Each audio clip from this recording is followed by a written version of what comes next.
کہا جاتا ہے کہ بار بار اسٹیبلشمنٹ کلیم کرتی ہے کہ ہمارا سیاسی عمل دخل میں ملک کے کوئی کسی قسم کا رول نہیں ہے. ہم نے دیکھا کہ D G I S I جو ہیں وہ کہتے ہیں ہم اپنے آئینی رول کے اندر جو ہے کنفائنڈ رہیں گے. کیا عوامی طور پر پوری عوام کی نبض دیکھیں تو یہ باتیں جو ہیں وہ حقیقت کے قریب نظر آتی ہیں؟ دیکھیں، بات یہ ہے کہ کہنے میں اور کرنے میں بڑا فرق ہے.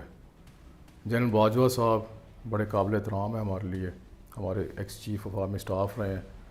انہوں نے بھی کہا تھا کہ آرمی نے ایز این انسٹیٹیوشن ڈیسائیڈ کر لیا ہے کہ اب ہم سیاست میں مداخلت نہیں کریں گے. تو اس ایک جو ان کا کامنٹ ہے یا جو ان کا یہ ایک جملہ ہے، اس سے ہی واضح ہوتا ہے کہ جب انہوں نے یہ فیصلہ کیا اس سے پہلے تو مداخلت کرتے رہے.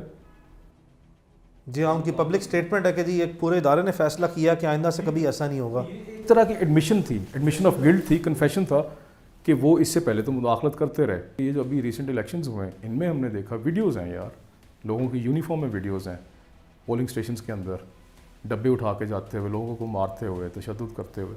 تو ہم کیسے مان لیں؟ عوام کیسے مانیں گے کہ آپ جو کہہ رہے ہیں وہ بات درست ہے؟ ویڈیو ایویڈنس کو تو نہیں آپ ریفیوٹ کر سکتے. بدبختی یہ ہے کہ ہمارے ملک میں عدلیہ بھی بہت کمزور ہے. جیسا کہ آپ نے خود ہی ابھی ذکر کیا، ہمارے اسلام آباد ہائی کورٹ کے 6 ججز کا جو انہوں نے خط لکھے، وہ ایک باقاعدہ چارج شیٹ ہے. وہ کیا ہے اس میں؟ کسی کے آپ رشتہ داروں کو اٹھا کے ان پہ تشدد کر کے ان کو مجبور کر کے فیصلے کروا رہے ہیں. کسی کے گھر میں آپ نے ویڈیو کیمراز لگائے ہوئے ہیں. تو یہ اس طرح سے تو معاملات نہیں ٹھیک ہوتے. نہ ہی اس طرح سے یہ تاثر جاتا ہے پبلک میں کہ ہم سیاست سے ہم نے کنارہ کشی کر لی ہے. آپ کی فیملی ایک پولیٹیکل فیملی ہے، کیا آپ پہ بھی وفاداریاں تبدیل کرنے کے لیے کوئی دباؤ ڈالا گیا؟ دیکھیں سر، بات یہ ہے کہ جب مجھے اب لگتا ہے، میں نے سوچا اس بارے میں کہ مجھے کیوں گرفتار کیا گیا 9 مئی کے 10 مہینے بعد. تو مجھے لگتا ہے کہ شاید الیکشن کے بعد مجھے صرف اس لیے گرفتار کیا گیا کہ میری وفاداری ہی تبدیل کروانا چاہتے تھے.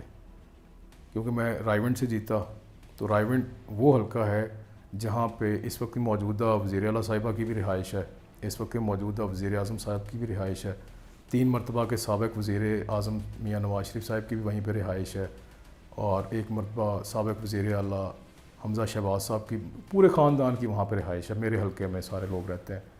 تو وہ کلیم کرتے ہیں، ان کا دعویٰ ہے کہ یہ ہمارا آبائی، ہمارا گھر کا حلقہ ہے. لیکن ایسا نہیں ہے حقیقت میں. حلقہ تو کوئی بھی کسی کی جاگیر نہیں ہوتی. یہ تو عوام کی مرضی ہے، وہ کس کو منتخب کرتے ہیں، کس کو اپنی نمائندگی کرنے کے لیے عوام میں بھیجنا چاہتے ہیں. تو میرے خیال سے وہاں کے لوگوں نے میرے حق میں فیصلہ کیا، جس کو چاہتے ہوئے یا نہ چاہتے ہوئے ان کو تسلیم کرنا چاہیے. لیکن بدبختی یہ ہے پاکستان میں نتائج کو مانتا کوئی نہیں ہے. تو 1 ہفتے بعد مجھے میرے گھر سے گرفتار کیا گیا. گرفتار کرنے کے بعد مجھ سے کسی نے کوئی ڈیمانڈ نہیں کی، یا نہ ہی مجھ سے کوئی اس بارے میں بات کی گئی کہ میں اپنی وفاداری تبدیل کروں. لیکن ہاں، جب میں الیکشن جیت گیا اس کے بعد بہت سے مختلف چینلز کے ذریعے مجھے اپروچ کیا گیا پارٹی چینج کرنے کے لیے. مجھے بہت سی آفرز بھی کی گئیں، منسٹری کی بھی آفر دی گئی. مجھے یہ بھی کہا گیا کہ آپ کو تاحیات یہاں سے ٹکٹ بھی ملے گی، یہ وہ جس طرح کی آفرز کی جاتی ہیں، لالچ دیتے رہے بہت سارے. تو میرا یہی جواب تھا. جس دن میں گرفتار ہوا، جس صبح، اس رات کو مجھے بہت کوشش کی گئی، بہت دباؤ ڈالا گیا، بہت کوشش کی گئی کنونس کرنے کی مختلف طریقوں سے کہ میں پارٹی تبدیل کر لوں. تو میرا ایک ہی جواب تھا کہ مجھے اللہ تعالیٰ نے عزت سے نوازا ہے، میں ضلالت کا سودا کیوں کر لوں. میں بڑا کلیئر تھا اس معاملے میں، بڑا ہی کلیئر تھا اس معاملے میں کہ میں پارٹی نہیں چینج کروں گا. چونکہ دیکھیں، لوگوں نے مجھے تو ووٹ دیا ہی ہے، لیکن ووٹ کیوں دیا ہے مجھے؟ ایک خاص مینڈیٹ، ایک خاص منشور کے مطابق مجھے ووٹ دیا. تو میں اس کی اگر رسپیکٹ نہیں کروں گا تو میری بھی کوئی رسپیکٹ نہیں کرے گا.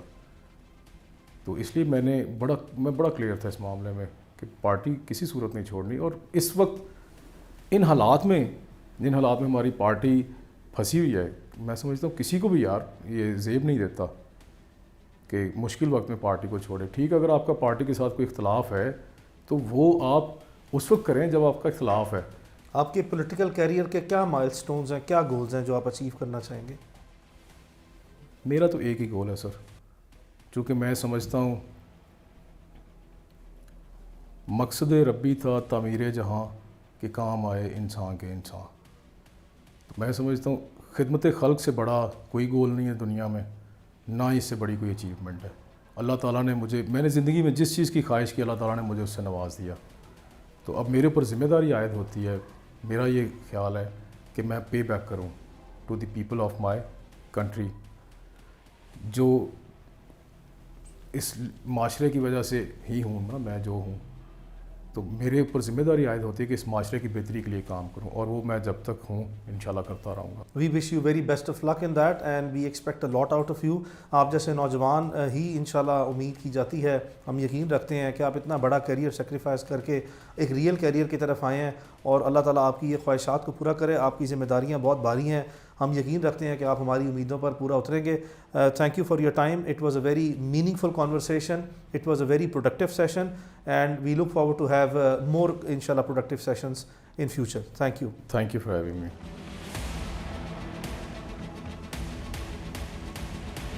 سو اسٹوڈنٹ پالیٹکس کی جب آپ بات کرتے ہیں تو ہم نے دیکھا کہ پچھلے 30 سال میں پاکستان میں اسٹوڈنٹ پالیٹکس کسی نہ کسی شکل و صورت میں اگر ہوئی ہے تو بڑی وائلنٹ قسم کی ہوئی ہے.